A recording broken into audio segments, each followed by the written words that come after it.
name is JeffLightsyJr. here with the Black Boss channel and Victory Formation.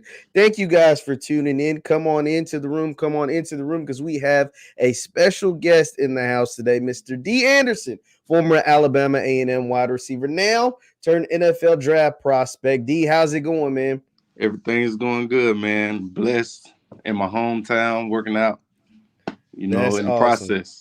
That is awesome. D, like I said, was a receiver at Alabama A&M. Now he is preparing in his pre-draft process, preparing for the NFL, preparing to play football at the next level. But D, before we get into all that stuff, man, let's let the folks know a little bit about Dee Anderson. Growing up, you're from Dallas, Texas. Tell me about what it was like growing up in Dallas and what was it like playing football down there in Dallas. I mean, Texas is the best high school football, as everybody knows. So, growing up with everybody I still hang out with everybody I grew up with. So, growing up, having those types of friends, everybody keeping me motivated, it's fun. Growing up, playing football at your home city. Now, when did you first get into football? Was football your first sport? Did you play basketball? You're pretty tall, dude. So did you play basketball or something first? Like, what happened? I played basketball. I played baseball. That's my main sport. I'm really the best at baseball, but yeah, I played baseball. I was an athlete. I played pretty much everything. Now, what makes you say baseball is your best sport? Because I can play baseball. I love baseball. Do you have a favorite team? Who's your favorite team? Rangers, of course. Everything home city, hometown. Okay, so who are all your favorite teams across all the sports? Are they all Texas teams? Yes, sir. Dallas Mavericks. Okay. Come on now. Cowboys, of course. You go to hockey, you can say the Stars. Come on. Everybody Dallas. Everybody hometown. Okay. Hey, that's not a bad thing. That's pretty cool. Yes, that's pretty cool. Now, being a Cowboys fan, you had to go through some rough times for a long time, man. What's that like? A lot of people, I live in Kentucky, by the way, and a lot of folks love the Cowboys up here. They're the most popular team in the NFL team. You're right about that. But what's it like growing up for a team that don't do a lot of winning, man? What's up with that? Can you say it again? I didn't hear you. I'm sorry. I said, what's up? We're rooting for a team, man, that don't do a whole lot of winning every year. What's up with that? What's up with Dallas, man? Hey, can't speak on it, but great organization. Yeah, I'm just messing with you, man. I'm just messing with you, D. Now, D, when was it that you realized, like, yo, I'm a pretty good athlete? At what age were you? Did you realize you was pretty good at all these different sports and it started to take off for you? I started at 4, so I say about 4 years old when I started. I say as soon as I started, honestly. Okay. That's my honest answer right there. And you knew you were pretty good at age 4. Sir. That's pretty cool, man. Everybody can't say that. Everybody I've done a lot of these interviews, and most folks don't say 4 years old. They knew they were a premier athlete. Let's talk about high school. When you got to high school, man, you were a pretty good athlete in high school. What was that like playing? What high school did you go to? And what was it like being a premier athlete at your high school down in Texas? I spent 3 years at West Mesquite. That was where I lived at and played football at for 3.5 years. It was fun being a star athlete. Everybody just, support you. But my whole team was good. I had great players on my team. So it was about 8 to 9 of us that were stars. So it was just fun. School full of superstars. Mm-hmm. Now, when you were in high school, there's a lot of prospects that come out of Texas. Who were some of the best players that you played against that were tough, whether it was on the basketball court, on the football field? Who were some of those premier guys that you had to go up against? And it's like, man, that was pretty tough. I could say my brother, Josh Butler. That dude right there, a dog. He had the COVID year, so he didn't make it to NFL, but that dude right there is a hard worker. And Bailey Phillips. That's my dog, too. That's my homeboy. I got you. Yes, I got you. Once again, we're talking to Dee Anderson, NFL prospect out of Alabama A&M. Now, D, when you were coming out of high school, you initially you chose your college. You end up going to LSU. Was it LSU first? Yes, sir. You went to LSU. Yes, in 2016. What was that like being able to go to a school, an SEC school out of high school and playing at LSU and being able to choose to go to that program? Just to be able to choose the program, it was that's a blessing. Everybody don't get offers. So me getting that big time offer was just a blessing. It was great. Love LSU and love the experience. Taught me a lot of things, and a lot of lessons, and a lot of blessings.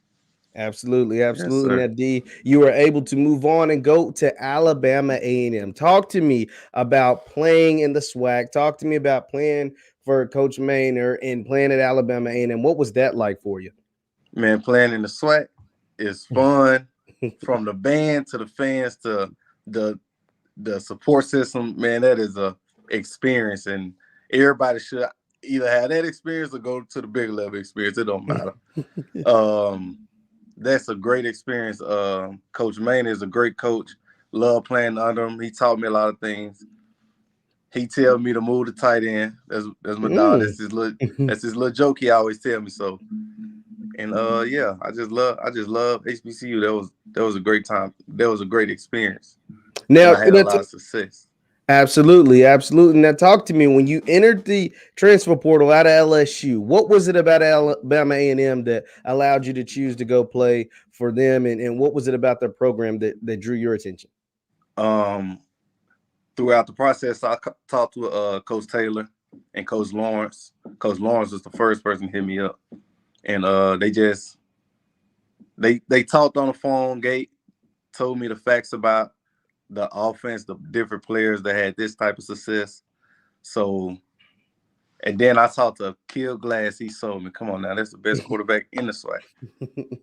I'm standing on that. That's the best quarterback in the SWAC, and one of the top quarterbacks in the draft this year. Absolutely. Yes, sir. Let's talk about Aqeel Glass. Aqeel Glass was your quarterback. You guys did numbers. You caught 12 touchdowns from him this past year. What was it like playing with that guy down there at Alabama A&M and you putting it out there that he was the best quarterback in the SWAC? Some might argue with you, but why do you feel that way? He just, from on and off the field, he's a great guy off the field and on the field. You love him. He put the ball in the bread basket every time. So come on now, he give you opportunities, and that's all anybody ever needs is opportunity. Now, for those who may or may not have seen you play, right? How would you compare your game? What do you bring to the field? And for those who haven't seen you play, how would you describe your type of football? My type of football is playing big, being dominant, beating any one-on-one opportunity that's on the field, no matter who and where it's at. Red zone is that's my zone. From anywhere on the field, I feel. So, I mean, I just get on the field and bring my size, my speed, my confidence, my hands, my knowledge of the game. So I bring a lot to the table. Absolutely, absolutely. Once again, we're talking to Dee Anderson, NFL prospect out of Alabama A&M. Be sure to hit that thumbs up button. Now, Dee, I have to ask you caught 12 touchdowns last year. Yes, sir.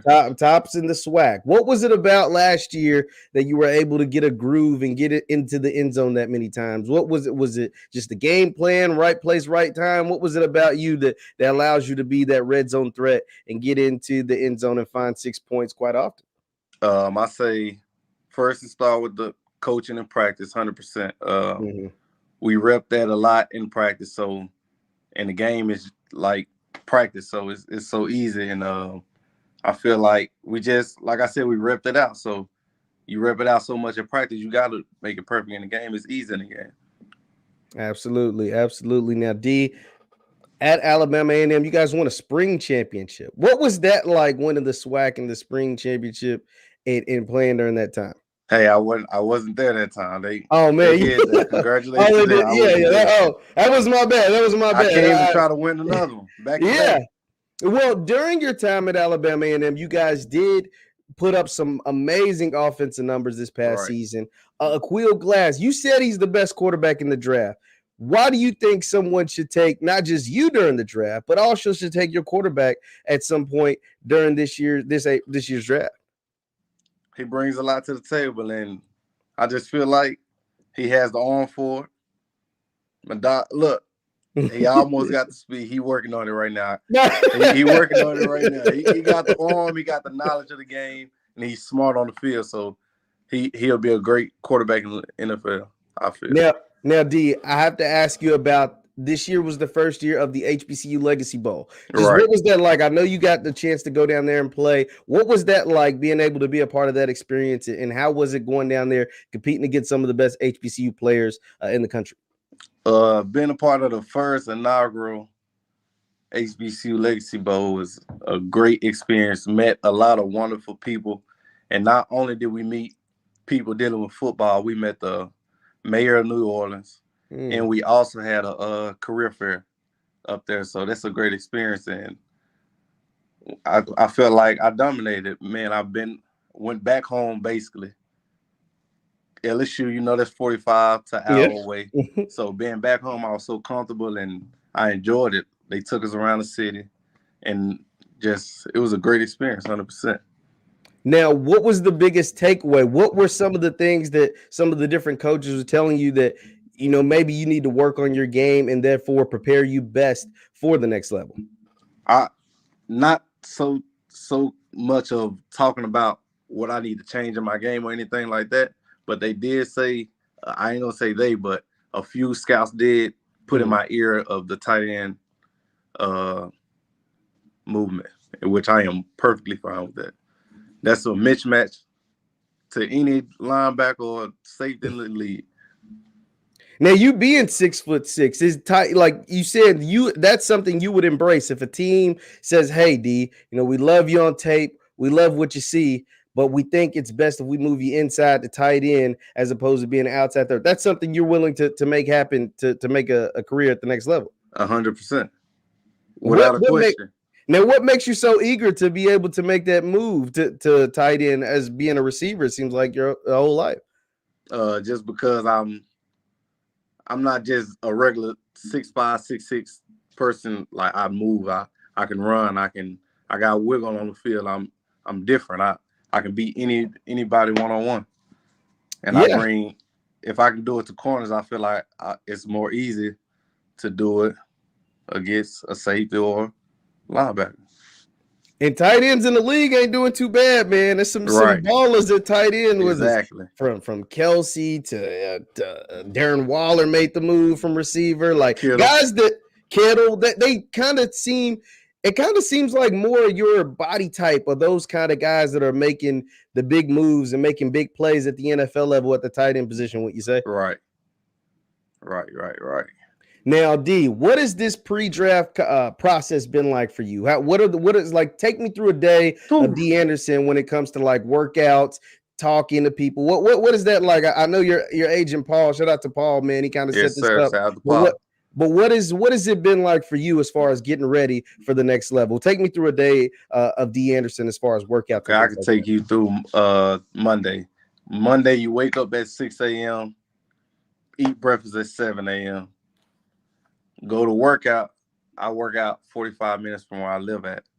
So I leave here, go to workout about 8:45, stretch, do the workout, do the running, do the lift. We had a break. So during that break, I go eat some tacos. 2 tacos and get a shake or get a drink a lot of water. After that, we go back to the football field. We practice on 40s, do stuff like that.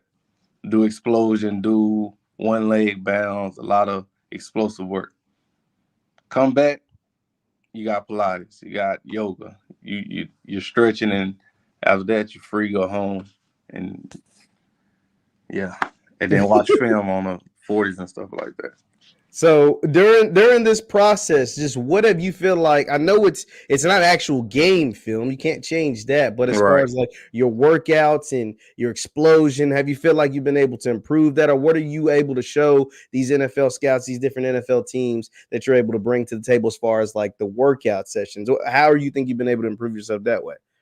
I mean, I had my pro day early, so I say just by my numbers and what I put out, that shows that my workouts are legit and I have been working.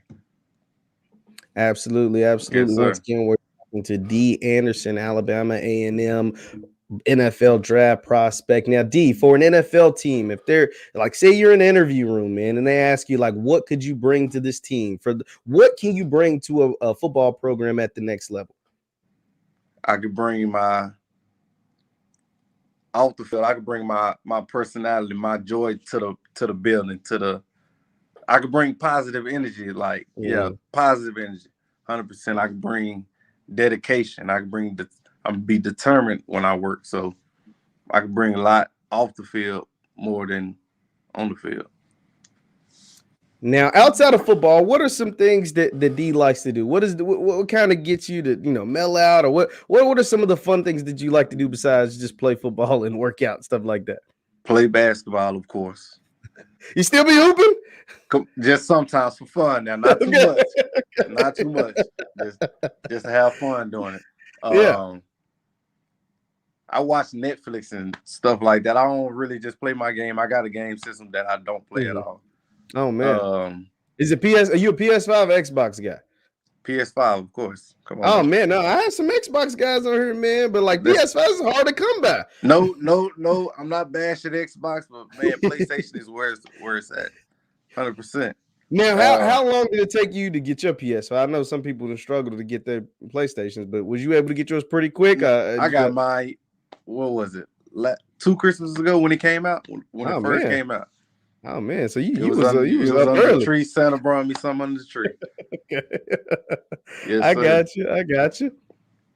Okay, and so so D, as far as Netflix, what are you watching on Netflix? What's some of your shows that you tapped into right now? I like documentaries. I like stuff about like real life. Hey, what I'm watching? What is it called? It's a Netflix series. It's kind of bad, but it's called. What it's called? What happened to my roommate or something like that? It's documentaries. Yeah, I see. You know I've seen a couple. Yeah, I've seen a couple episodes. The first one, I've only seen one episode. It was with the lady who was taking in people into her home. She was an elderly lady, and then she was burying them in the backyard. I mean, I ain't trying to get too all crazy. Around the whole yard. Yeah, it was like 7-8 people. It was pretty well. You know something. Look, I know. I seen that episode. I was like, yo, this is that's crazy. You got to watch the other ones. They good. Nah, yeah, I got to tap in, man. I got to tap in. So, D, man, being from Dallas, man, what would it be like for you to end up on an NFL roster? What would that mean to yourself? What would that mean to your family? What would that mean to your community, man? Man, first of all, that means so much to my family, my mom, my grandma, and my aunt. I was raised by all women, so it'll mean so much to them women right there. And then it'll mean so much to me. Like, that's my dream. That's what I want to do. Like, that's my heart. That's my love. So, yeah, that'll mean so much. Absolutely, man. Absolutely. Outside of football, man, what are some of your things that you want to get into as far as the business world, as far as like a career outside of football? Because, even if you do a good job and play 10 years in the NFL, 15, you're talking about a career that ends at 35 before 40 years old. What are some of the things that you might want to get into outside of football once that's done? I want to start up. I want to do real estate. Okay. I have a lot of real estate over a lot of places, really. What makes you want to get into real estate? I always wanted to buy a Chick-fil-A. Oh, man. I always wanted to buy a Chick-fil-A. Okay. The reason why I got to ask you about that is because that's my mom's dream. That's actually hilarious. She wants to own a Chick-fil-A. And so what makes you want to own a Chick-fil-A? I think that'll be a smart investment. That's why. And the food is great. I never have a problem with Chick-fil-A. I love Chick-fil-A. Best place ever. Yeah, Chick-fil-A, one thing you can say is that you'll never lack on business because they always got lines wrapped around the door. They always got lines out the window. But real estate, why real estate? What's about real estate that makes you want to get into that? Just want to build up houses, flip them, maybe give them away. You never know, like probably do some contests or something like fundraisers and give away a house to a less fortunate family or something. So just always want to be able to give back. That's pretty awesome. And are you good with your hands? Can you fix stuff? Are you a handyman, or is that not really you smiling? I think I can be a great handyman once I see it done. Okay. But until then, I just have somebody do it, my uncle or somebody. I got you, man. I'm not a handyman myself, man. I My ain't really my mom husband, he a handyman. I can call him for sure. Hey, absolutely, man. Like you said, I am definitely not good with my hands at all. Yeah, like you said, I got to contract that out. I got to send somebody Right. else. Yeah, your hands are used for catching the football too, Exactly. man. Like, You got to. come on now. Yeah, I got you. Okay, so D, man, I'll get you out of here, man. Just a few more questions. Just when was it that you realized that you had a chance to actually play football at the next level? Was it this past year at Alabama A&M? Was it, maybe back in high school? But when was it that you realized, like, yo, I could really do this football thing for a living? I always just from the start, I always had the confidence, had the dream just to say, not just to say, but actually be able to play and be better than the opponents.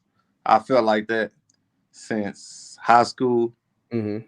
and coming in college. I mean, you going to college to hopefully one day to play in the NFL. So I always had that dream. I mean, shoot, since I started playing football, like, and I saw it start happening about I say sophomore, junior year at LSU. Mm. Yes, sir. Now, D, for someone that came from the SEC that played in the SWAC, just talk to me about the change that you've been able to see as far as black college football, HBCU football. Just what are some of the things that you've noticed, and how cool is it to see some of these SWAC schools like Alabama A&M and Grambling and so on and so forth get some more recognition in the public space and in the media? That's big. And like just being a part of everything. I was the first of the first NFL combine for the HBCU. Mm-hmm. I was a part of the first HBCU Legacy Bowl. Mm-hmm. Just being a part of all that is actually showing that they're making change. They're trying to improve. They're trying to bring more exposure to HBCUs. So and Deion Sanders, Coach Deion, my bad, Coach Deion is my bad. Coach Deion is he is making a big push and having a big influence on it, and I appreciate him for that too. Yeah, absolutely, man. And I think, just someone from the outside looking in, someone in this media space, I think that you all, this first crop of like NFL prospects, Right. will do a ton of damage, will be able to help a ton, right? As far as do damage, as far as making things happen at the next level. And I think that'll set that, honestly, it's setting the foundation for Right. guys to come behind you.